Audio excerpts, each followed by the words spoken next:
സംസ്ഥാനത്ത് എന്ത് വിഷയമുണ്ടെങ്കിലും മാധ്യമങ്ങൾക്ക് മുന്നിൽ സിംഹത്തെ പോലെ ഗർജിക്കുന്ന മുഹമ്മദ് റിയാസ് ഇപ്പോൾ എലിയെ പോലെ പേടിച്ചു നിൽക്കുകയാണ്. കാരണം മറ്റു വിഷയമല്ല, അത് ഈ ചാരപ്രവൃത്തിയുമായി ബന്ധപ്പെട്ട് ഒരു സ്ത്രീ കേരളത്തിൽ വന്നിരുന്നല്ലോ. അതിൻ്റെ ചോദ്യങ്ങളോടാണ് ഈ മുഹമ്മദ് റിയാസ് ഇത്തരം ഒരു പേടിച്ച ശരീരഭാഷയിൽ സംസാരിക്കുന്നത്. അതിൻ്റെ കാരണം എന്തായിരിക്കും? പുലി പോലെ ചീറിയിരുന്ന റിയാസ് പൂച്ചയെപ്പോലെ പതുങ്ങുന്നു എന്നാണ് അദ്ദേഹത്തിൻ്റെ ശരീരഭാഷ വ്യക്തമാക്കുന്നത്. ഈ ടൂറിസം പ്രമോഷനുമായി ബന്ധപ്പെട്ട് വിനോദസഞ്ചാര മേഖലകളെക്കുറിച്ച് കൂടുതൽ പ്രചാരം നടത്തുന്നതിൻ്റെ ഭാഗമായി സംസ്ഥാന ടൂറിസം വകുപ്പ് സംഘടിപ്പിച്ച അല്ലെങ്കിൽ അതിനുവേണ്ടി ഒരുക്കിയ ചില പദ്ധതികളാണ് ഇപ്പോൾ പുലിവാല് പിടിച്ചിരിക്കുന്നത്.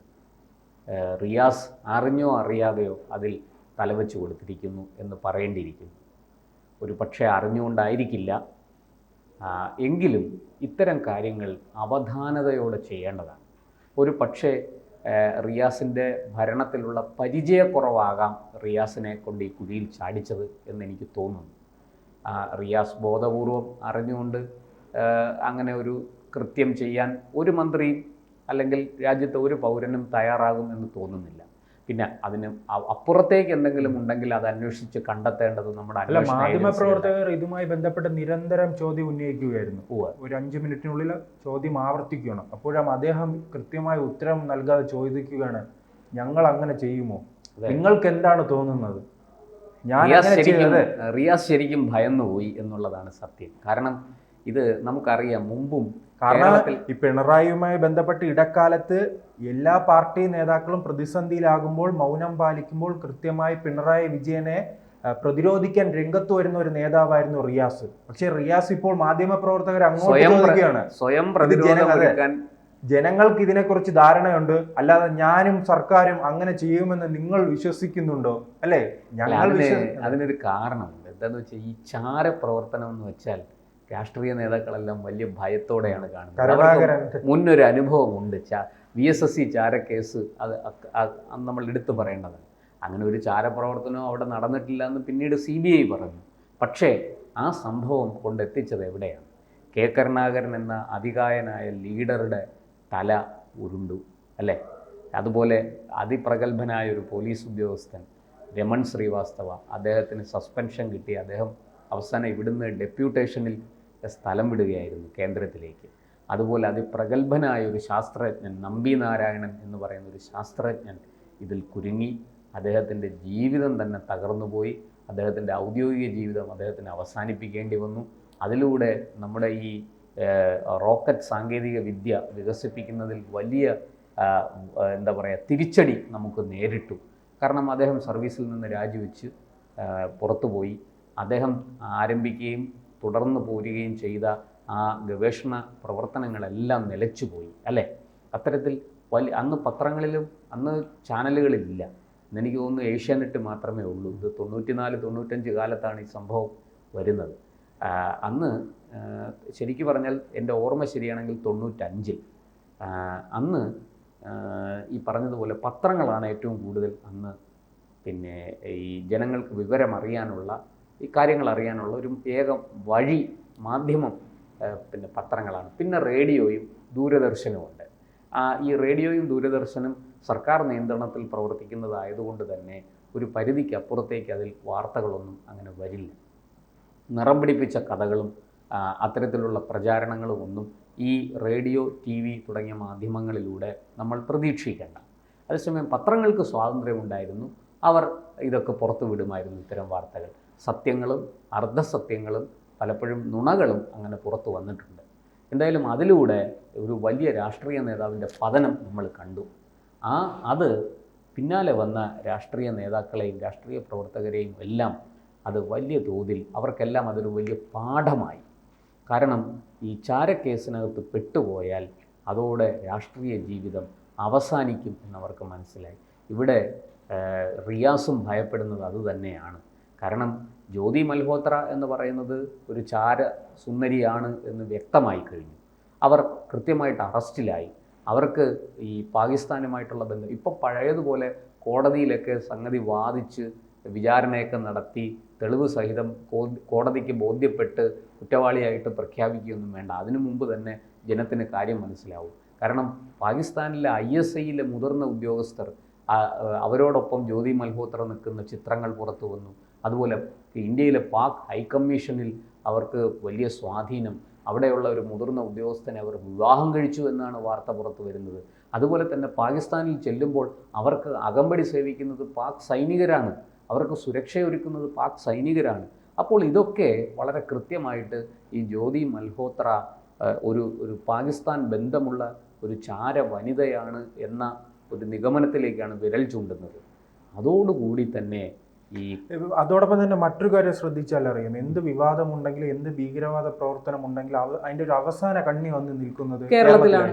ഒരു സംശയമില്ല. ഇപ്പോൾ അത് തന്നെയാണല്ലോ ഇപ്പോഴും കണ്ടത്. കാരണം ടൂറിസം വകുപ്പ് ഇങ്ങോട്ട് ക്ഷണിച്ചു അവരെ ക്ഷണിച്ചു, അതാണ് അവിടെയാണ് ക്ഷണിച്ചു വരുത്തിയ മാത്രമല്ല ഫുൾ ചെലവും വഹിച്ചു. അവർക്ക് പണം കൊടുത്തു. അതായത് കേരളത്തിൻ്റെ ഖജനാവിൽ നിന്ന് പണം കൊടുത്ത് അവരെ കൊണ്ട് ടൂറിസം പ്രചരിപ്പിക്കാൻ വേണ്ടിയിട്ട് അവരെ ക്ഷണിച്ചു വരുത്തി പണം കൊടുത്ത് അവരെ കൊണ്ട് ചില കാര്യങ്ങളൊക്കെ ചെയ്യിച്ചു. അതാണിപ്പോൾ പുലിവാല് പിടിച്ചിരിക്കുന്നത്. നോക്കൂ, റിയാസിന് മറുപടിയില്ല, ഉത്തരം മുട്ടി നിൽക്കുകയാണ് ടൂറിസം മന്ത്രി. അദ്ദേഹം എന്ത് പറഞ്ഞതിനെ ന്യായീകരിക്കും? വിളിച്ചതാരാ? ടൂറിസം വകുപ്പ്. പണം കൊടുത്തതാരാ? കേരളത്തിൻ്റെ ഖജനാവിൽ നിന്ന് കേരള സർക്കാർ. അവർ എന്ത് ടൂറിസം പ്രൊമോഷനാണ് അവർ നടത്തിയത്? അതിലൂടെ ടൂറിസം വകുപ്പിന് എന്ത് നേട്ടമുണ്ടായി? ഈ ചോദ്യങ്ങൾക്കൊന്നും പെട്ടെന്ന് ഉത്തരം പറയാൻ റിയാസിനെന്നല്ല ആർക്കും സാധിക്കില്ല. ഇവിടെയാണ് അവർ വന്നത് ചില പ്രത്യേക ലക്ഷ്യങ്ങളോടുകൂടി അല്ലേ എന്ന ചോദ്യം ഉയരുന്നത്. ശരിയാണ്, തന്ത്രപ്രധാന സ്ഥാപനങ്ങളിൽ അവർ സന്ദർശനം നടത്തിയിട്ടുണ്ട്, അതിൻ്റെയൊക്കെ വീഡിയോകൾ ചിത്രീകരിച്ചിട്ടുണ്ട്. തന്ത്രപ്രധാന മേഖലകളിൽ അവർ പോയിരിക്കുന്നു. കണ്ണൂരിലെ ഏഴിമല നേവൽ അക്കാഡമിക്ക് സമീപം അവർ ചെന്നിരിക്കുന്നു. ഇതൊക്കെ വലിയ രീതിയിൽ ദുരൂഹത ഉണർത്തുന്നതാണ്. ഇതിനൊന്നും പെട്ടെന്ന് ഉത്തരം പറയാൻ റിയാസിന് സാധിക്കില്ല. റിയാസിന് നല്ല ഒരു മന്ത്രിക്കും സാധിക്കില്ല. നാവികസേനയുമായി ബന്ധപ്പെട്ട് പ്രധാനപ്പെട്ട ഒരു കേന്ദ്രമാണ് കൊച്ചിയിലാണെങ്കിൽ ഏറ്റവും അധികം ഇവർ ചിലവഴിച്ചിരിക്കുന്നത് കൊച്ചിയിലാണ്. ഏതാണ്ട് കൊച്ചിയെക്കുറിച്ച് അരമണിക്കൂർ ദൈർഘ്യമുള്ളൊരു വീഡിയോ അവർ ചിത്രീകരിച്ചിട്ടുണ്ടെന്നാണ് ലഭ്യമാകുന്ന വിവരം. കൊച്ചിയിൽ നേവൽ ബേസ് മാത്രമല്ല, കൊച്ചിയിൽ ഷിപ്പ്യാർഡുണ്ട്. യുദ്ധക്കപ്പലുകൾ വരെ നിർമ്മിക്കാൻ ശേഷിയുള്ള അല്ലെങ്കിൽ അതിന് സാധിക്കുന്ന ഒരു സ്ഥാപനമാണ് കൊച്ചിൻ ഷിപ്പ്യാർഡ്. ആ കൊച്ചിൻ ഷിപ്പ്യാർഡിൽ അവർ വന്നിരിക്കുന്നു എന്നുള്ളതാണ് ഈ ഏറ്റവും കൂടുതൽ നമ്മളെ ആശങ്കപ്പെടുത്തുന്ന ഒരു കാര്യം. ഇവിടെ റിയാസിന് ഉത്തരം മുട്ടി നിൽക്കുകയാണ്.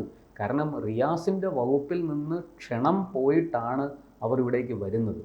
അവർക്ക് ചെലവും കൊടുത്ത് അവരെ കൊണ്ട് ടൂറിസം പ്രൊമോഷൻ ചെയ്യിക്കാൻ വേണ്ടിയിട്ട് ഈ ആസൂത്രിതമായിട്ട് ചില പദ്ധതികളും ഒരുക്കി.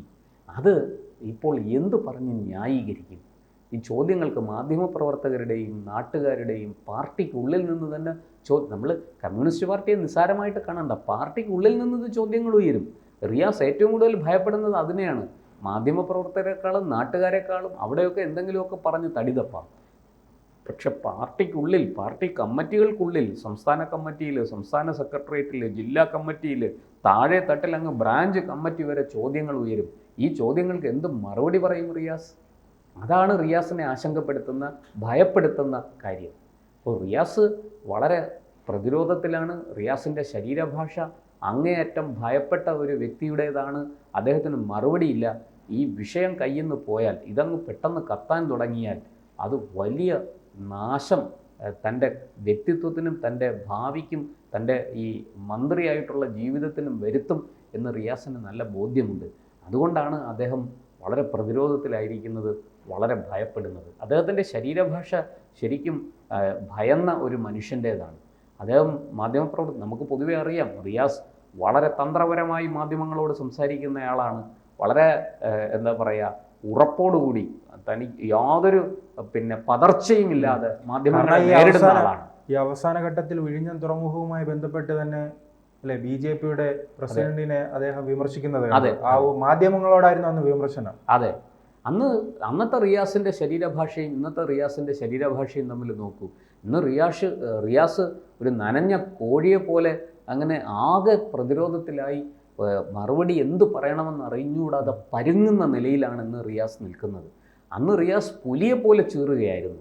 പക്ഷേ ഇവിടെ ഇപ്പോൾ പൂച്ചയെന്നല്ല, എലിയെപ്പോലെ പതുങ്ങിയിരിക്കുന്ന അവസ്ഥയിലാണ് റിയാസിൻ്റെ ഇപ്പോഴത്തെ ഒരു അദ്ദേഹത്തിൻ്റെ ബോഡി ലാംഗ്വേജ് വ്യക്തമാക്കുന്നത് അതാണ്, ശാരീരിക ഭാഷ പറയുന്നത് അതാണ്. അത് നമുക്ക് എന്തായാലും ഇതിനെ സംബന്ധിച്ച് ജ്യോതി മൽഹോത്രയെ സംബന്ധിച്ച് ഇനിയും വിവരങ്ങൾ വരാനുണ്ട്. കൂടുതൽ വിവരങ്ങൾ പുറത്തു വന്നാൽ റിയാസ് കൂടുതൽ പ്രതിരോധത്തിലാവും. അദ്ദേഹത്തിൻ്റെ സ്ഥാനത്തിന് പോലും വലിയ ഭീഷണിയായി അത് മാറും എന്ന് തീർച്ചയാണ്. അതൊക്കെയാണ് റിയാസിനെ ഭയപ്പെടുത്തുന്നത്. കാരണം റിയാസിന് അറിയാമല്ലോ ഇവിടെ എന്താണ് സംഭവിച്ചിരിക്കുന്നതെന്ന്. അതുകൊണ്ട് തന്നെ ഒരു പക്ഷേ താൻ സ്വപ്നത്തിൽ പോലും ചിന്തിക്കാത്ത ഒരു കാര്യത്തിന് ബലിയാടാകേണ്ടി വരുമോ എന്ന ഭയവും റിയാസിനുണ്ട്. അതും അദ്ദേഹത്തിൻ്റെ ആ ശരീരഭാഷയിൽ നിന്ന് വ്യക്തമാണ്. ഈ പറയുന്നത് പോലെ മന്ത്രിയൊന്നും അശ്രദ്ധയും അനാസ്ഥയുമൊക്കെ ഈ കാര്യത്തിലുണ്ട്. പക്ഷേ ഒരു ചാരപ്രവർത്തിക്കൊക്കെ കൂട്ടുനിൽക്കാൻ അത്രമാത്രം അതപ്പതിച്ച ഒരാളല്ല മുഹമ്മദ് റിയാസ്, അത് വ്യക്തമാണ്. പക്ഷേ അതൊന്നും നാട്ടുകാരെടുത്ത് പറഞ്ഞിട്ട് കാര്യമില്ല. പാർട്ടിക്കുള്ളിലും അതൊന്നും പറഞ്ഞാൽ വിലപ്പോകില്ല. ഈ പറഞ്ഞതുപോലെ എവിടെ പോയി റിയാസിൻ്റെ ശ്രദ്ധ? ഈ കാര്യത്തിൽ വേണ്ടത്ര അവധാനതയോടുകൂടി പ്രവർത്തിക്കേണ്ടതായിരുന്നു. കൂടുതൽ അന്വേഷിച്ച് കാര്യങ്ങൾ മനസ്സിലാക്കി ചെയ്യേണ്ടതായിരുന്നു. അത് റിയാസ് ചെയ്തില്ല എന്നുള്ളതാണ് റിയാസിന് മേൽ ആരോപിക്കപ്പെടുന്ന കുറ്റം. എന്തായാലും നമുക്ക് കാത്തിരിക്കാം. ജ്യോതി മൽഹോത്രയെക്കുറിച്ച് കൂടുതൽ വിവരങ്ങൾ പുറത്തു വന്നാൽ അത് റിയാസിന് വലിയ പൊല്ലാപ്പാകും എന്ന് തീർച്ചയാണ്. കൂടുതൽ വാർത്തകളും വിശേഷങ്ങളും നിങ്ങളിലേക്ക് എത്താൻ ABC മലയാളം സബ്സ്ക്രൈബ് ചെയ്യുക, ബെൽ ബട്ടണും അമർത്തുക.